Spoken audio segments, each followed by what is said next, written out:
I thought I was just being careful. I had just graduated law school and something in my gut told me our family was not ready for what was coming. So I quietly moved my grandparents' estate worth over $3 million into a trust. A legal, airtight, protective trust. Just in case I didn't tell anyone. Not my mother, not my cousins, not even my grandfather. And when he passed, everything exploded. I was called a traitor, a thief, a manipulator. But the truth is, I was the only one who knew his final wishes, and I did everything I could to honor them, even if it meant turning the entire family against me. But here's what no one expected. The real betrayal didn't come from me. It came from the one person I trusted most, and the letter she tried to hide changed everything. Before we dive into this story, don't forget to subscribe if you want more stories that move you, challenge you, and remind you you're not alone. Now let me ask you something. Have you ever kept a secret not to deceive, but to protect someone you love? Because sometimes that's the only way to survive. I never thought I'd be the one to protect the family, not because I didn't want to, but because no one ever expected it from me. I was always the quiet one, the one who brought books to family barbecues, the one who listened more than she spoke, the one who helped Grandma Rose carry dishes to the sink, while the others argued over who got the last slice of peach cobbler. My name is Olivia, and I was my grandparents' first grandchild. They raised me like a second daughter. Every summer, I lived with them on their old farmhouse outside Charleston. I learned how to make cornbread with my grandma and how to sharpen a lawnmower blade. With my grandpa, though, let's be honest, I mostly just held the flashlight. Badly. The house smelled like cinnamon and pine. There was always music from the 60s playing softly on the radio. And at night, Grandpa Frank would read the newspaper aloud, commenting on everything like the world owed him explanations. Grandma would hum along and shake her head as if she'd heard it all before. They were my people, my roots, my calm in every storm. But love doesn't protect you from loss. It just makes the loss harder to carry. When Grandma passed away suddenly that spring, it was like someone pulled the air out of our family. The kitchen went quiet. The music stopped. Even the birds outside seemed to sing a little softer. Grandpa tried to be strong, but some nights I'd find him sitting on the porch, talking to her rocking chair like she was still in it. That's when I knew something had to be done. Something legal. Something that would protect the legacy they had. Built not just for me, but for all of us. You see, my grandparents had saved wisely. A house paid off. Stock investments. A few antique properties in Savannah. All together. Just over $3 million. But here's the thing about family and money. They don't mix cleanly. Not when grief is fresh and tempers are sharp. And especially not when there are people in the family who see a funeral as a countdown to inheritance. So I did what I knew how to do. I opened my laptop. I used what I learned in law school. And I drafted a trust. I placed every asset they owned into a legal document.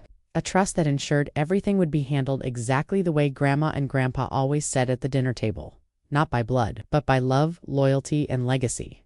I didn't tell anyone, not because I was hiding it, but because I knew if they found out, they'd twist it. They'd say I was trying to take over, that I was greedy, that I had no right, and maybe they'd be right if they didn't know who my grandparents really were. But I knew every bedtime story, every birthday candle, every late-night phone call where Grandma would say, "Olivia, you're the only one I trust to think clearly." And I took that seriously. If you're still with me, and if you love stories that honor the people who raised us, who shaped us, go ahead and subscribe. That way you won't miss what happens next. And if life gets busy, you'll still be able to come back and finish the story. Because trust me, it's just beginning. The funeral was quiet. Too quiet. People whispered in corners. They hugged like it was out of obligation, not grief. And when Grandpa's will was read, you could feel the tension tighten like a rubber band about to snap. Marcus was the first to speak. Marcus, my cousin. My mother's sister's only son. We were close once. He used to call me Libby when we were kids. Built blanket forts together. We even buried a time capsule in the backyard when we were 10. But that version of Marcus was long gone. Now he wore designer shoes, drove a leased sports car, and smiled like he was already spending his inheritance. He leaned in during the gathering and said, "Crazy how Grandpa kept everything so organized. Makes you wonder who helped him do it all." It wasn't a question. It was bait, and I didn't bite. But Marcus didn't stop. Over the next few days, he called me 3 times. Said he wanted to talk like old times. Said he missed Grandma's cornbread and my terrible flashlight holding skills. I almost believed him, until I overheard him on the phone in the backyard. He was pacing, whispering hard, and then I heard it. "She doesn't suspect anything. She's too sentimental to see what's happening." My chest tightened. Was he talking about me? Later that night, I checked my email. Someone had tried to reset the login to the trust account 3 times. The only person who knew the trust existed was me, and the only one I'd even hinted it to. Marcus? I didn't confront him. Not yet. Instead, I played along. When he called again, I answered, laughed at his jokes, told him I was just trying to keep things simple, and when he offered to help with the paperwork, I told him I'd think about it. The next morning, I found a sticky note on my laptop. It wasn't mine. It said, "Let me know if you need a second signature. M." That's when I knew this wasn't just curiosity. It was strategy. Marcus didn't care about honoring Grandpa. He saw a number $3 million and thought it should be his. He had no idea the trust was locked. He had no clue that every attempt he made to access it was being tracked by a lawyer I hired 2 months ago. Still, it hurt, not because he tried to outsmart me, but because I had loved him like a brother. When we were little, he gave me half his Halloween candy. When Grandma got sick the first time, he sat next to me for hours, just holding my hand. How did that boy become this man? That night, I sat at the old kitchen table, the one where Grandpa used to read his newspaper, and for a moment I wanted to rip the trust to shreds, to throw it all away.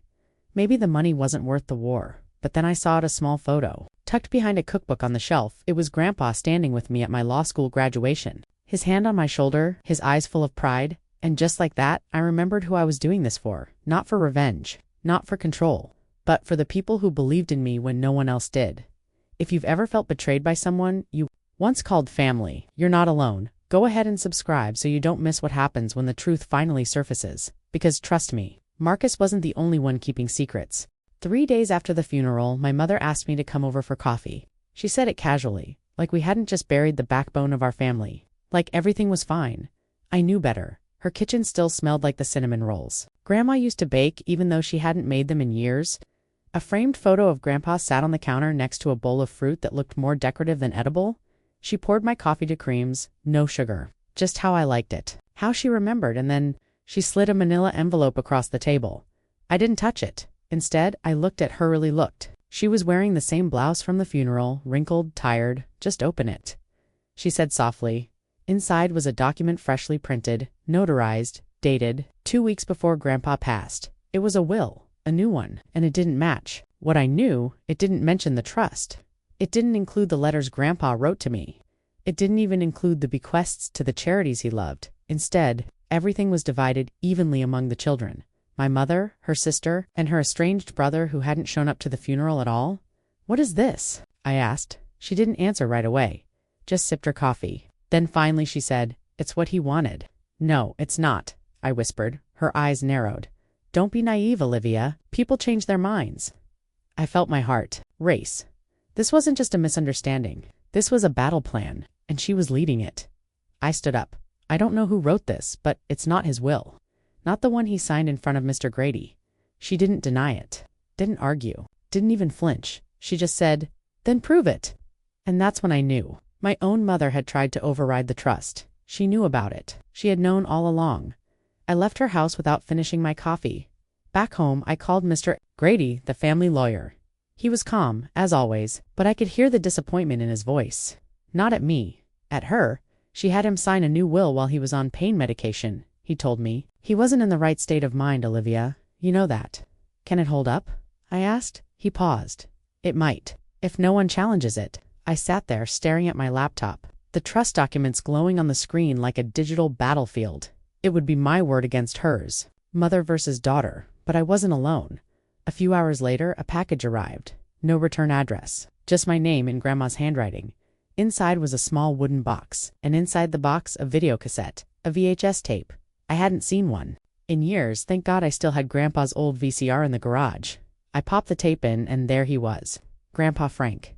Sitting in the kitchen, same shirt he wore every Sunday. He looked into the camera and said, "If you're watching this, then I'm probably gone. And if someone's trying to rewrite my wishes, don't let them." He paused. "Olivia, you're the only one I trust to protect this family's name."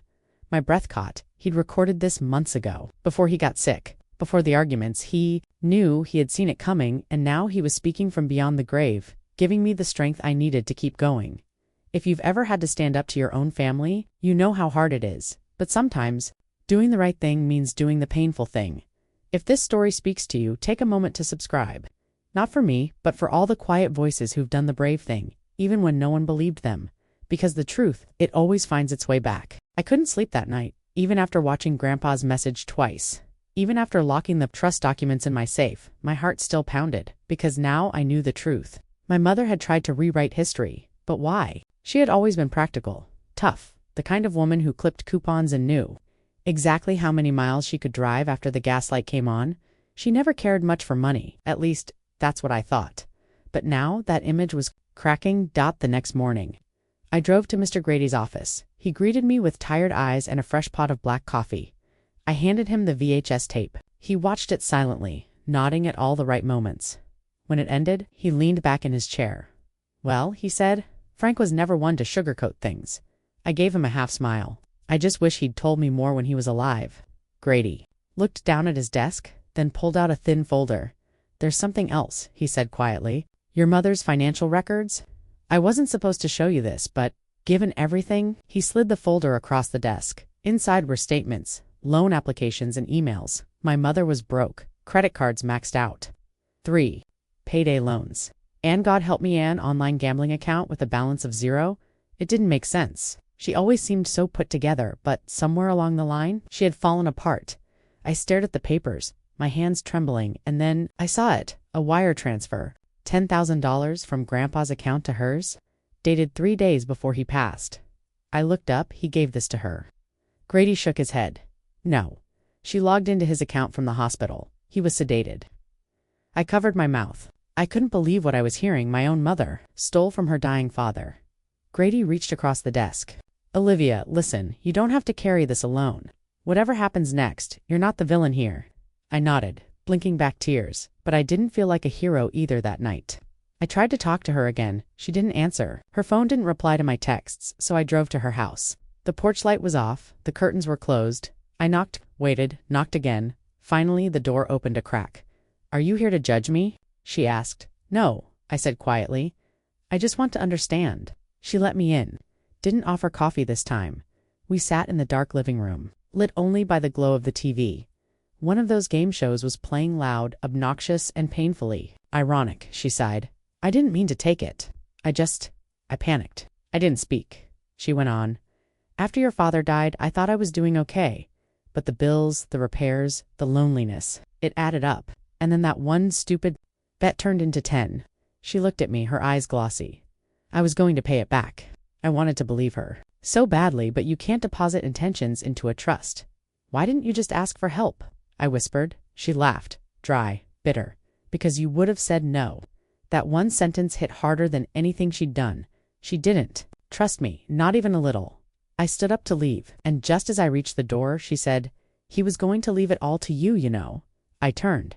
"What?" She nodded.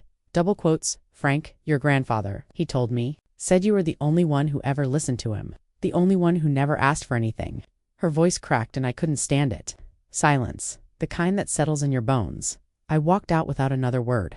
If you're watching this and you've ever discovered a secret that changed how you saw someone you loved, know this, you're not alone.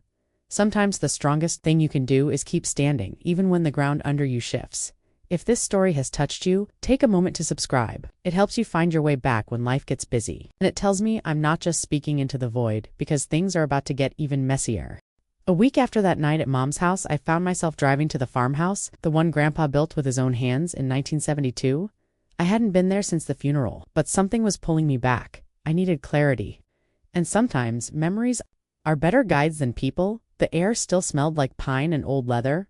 The porch creaked the same way it always had. Inside, dust coated every surface, but the soul of the house was still alive. In the study, I found his old desk, still sturdy, still cluttered. I sat down, letting my fingers trail along the edges. That's when I noticed it, a false bottom in the drawer. It popped open with a gentle push. Inside were a few documents, a faded photo of Grandpa with a man I didn't recognize, and a handwritten note. The letter was addressed to Mr. Grady, but never sent. It read, "Grady, if anything happens to me before I can finalize the paperwork, please know that I've changed my mind. I want Olivia to manage everything. Marcus can't be trusted. Neither can Ruth. They fell for that scam, and I can't trust their judgment with this legacy." Frank, I stared at the letter, stunned. What scam? I dug through the rest of the hidden drawer and found a folder labeled Saltbridge Project. It was an investment pitch, polished, professional looking. A resort development scheme promising. Guaranteed returns in 6 months. And right on the front page, signatures. Marcus' mom, Aunt Ruth, all had invested Grandpa too. Until he didn't. A sticky note clipped to the folder read, pulled out just in time. Olivia was right. My throat tightened. I remembered now one summer I'd overheard them talking about a can't-miss opportunity. They wanted Grandpa to liquidate part of the land.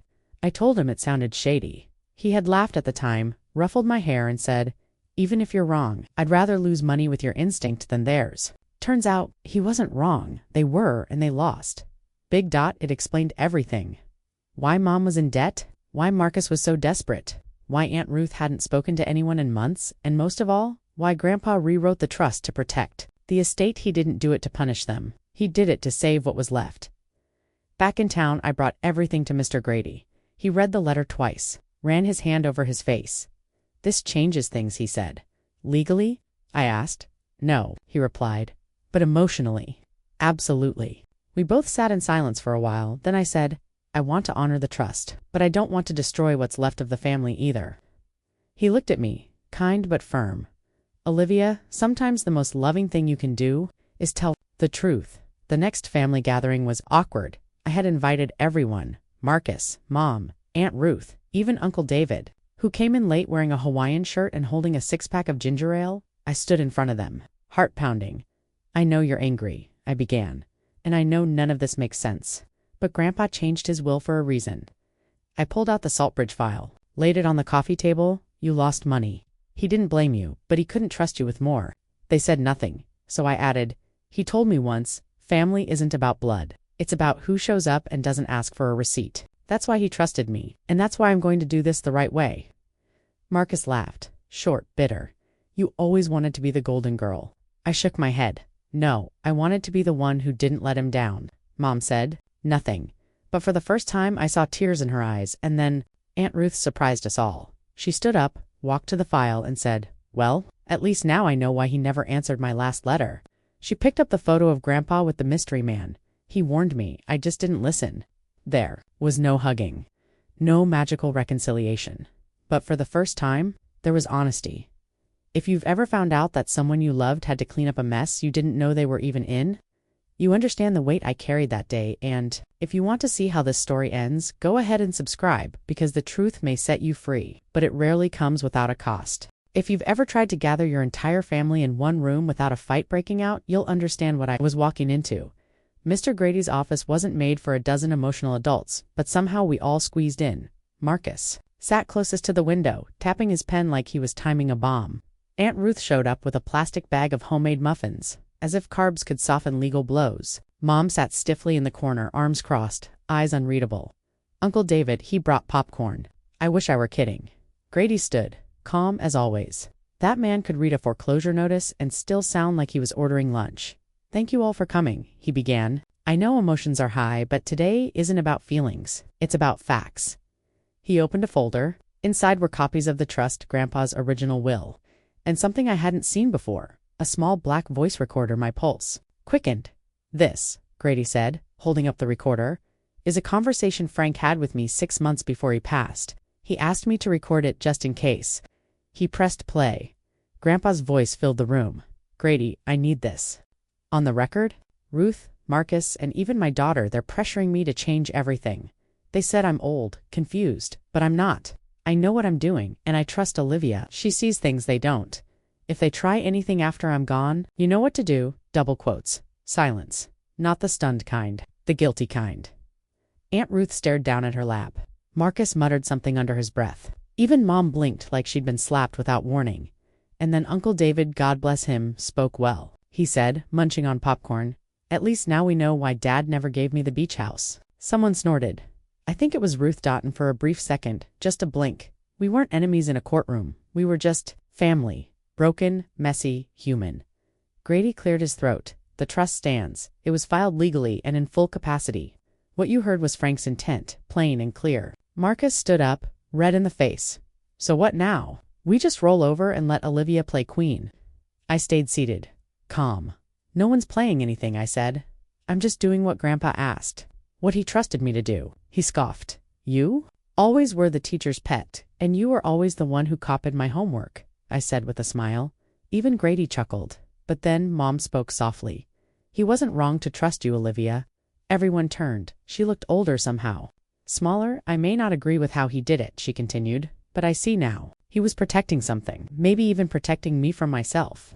It took everything in me not to cry, because in that moment I saw my mother, not the woman who tried to forge a will, not the woman drowning in debt, but the woman who once sewed my Halloween costume by hand, who sat through my spelling bees, who always made sure there was enough milk for breakfast.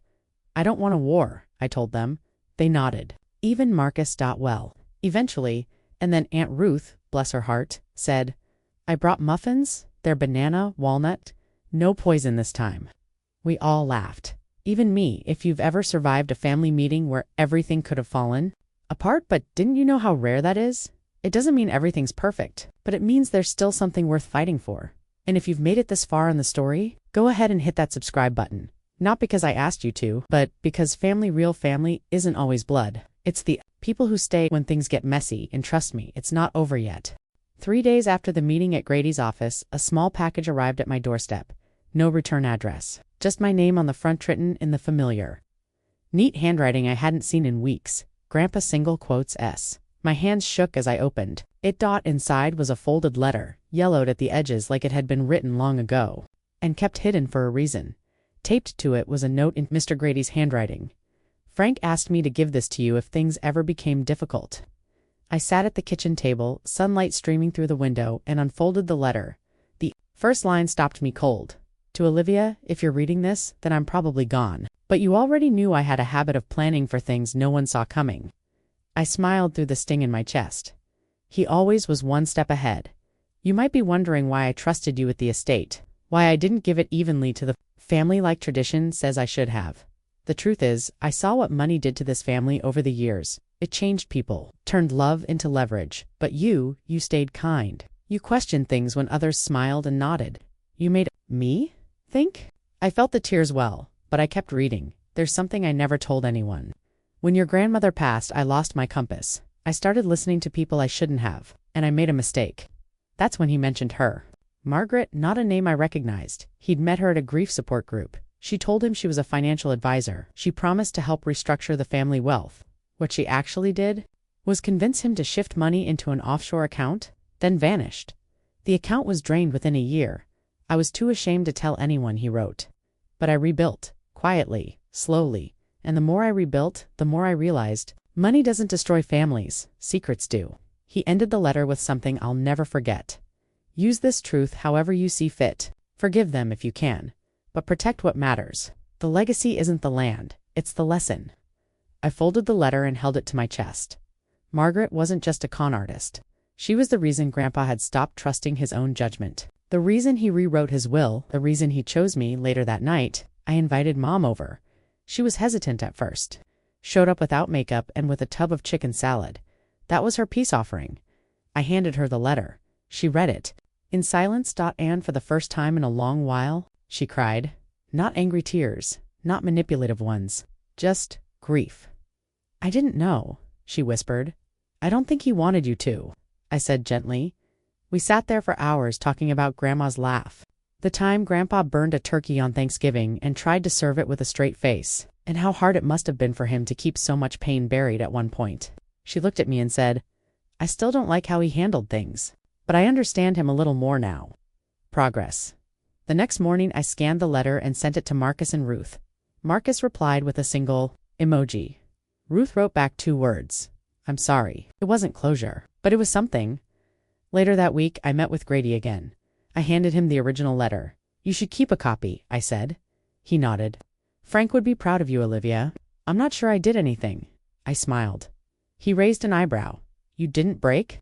That's everything. If you've ever learned something that changed how you saw your family, not in a bitter way, but in a deeper, more human way, then you know how I felt holding that letter. Sometimes the truth doesn't burn bridges. It lights a path, and if you want to keep following this story, subscribe now so you don't miss the final chapter, because just when I thought it was over, one last surprise was waiting. Stories like this remind us that inheritance isn't always measured in dollars. Sometimes it's measured in forgiveness, in truth, and in the courage it takes to break a cycle that's lasted generations. We don't get to choose the family. We're born into buoy, but we do get to choose who we become when they hurt us, when they lie to us, when they leave us carrying burdens we didn't ask for.